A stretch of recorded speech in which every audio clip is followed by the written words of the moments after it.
some form of relaying of information from each other, so that we have sort of kind of people who man them among themselves and be able to report to the labor attaches to be able to sort their problems in time. The other issue that I would be trying to look at is to be able to ensure that they have a welfare fund, so that all the time they have issues, they can be helped. And I think they should also have some cover for medical, because it looks like when they are in problems, they are in health issues, they have health issues, they are not treated well, and they suffer, and by the time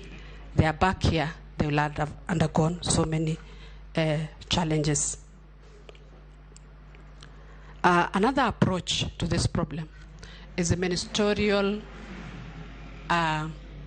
bloc that has been formed by the East African countries, so that we don't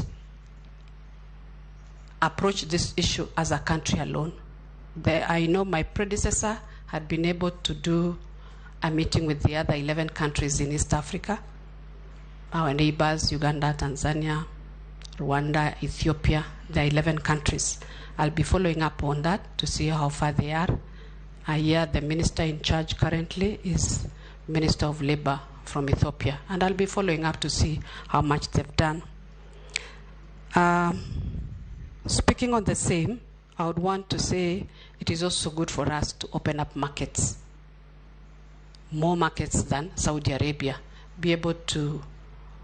do bilateral labor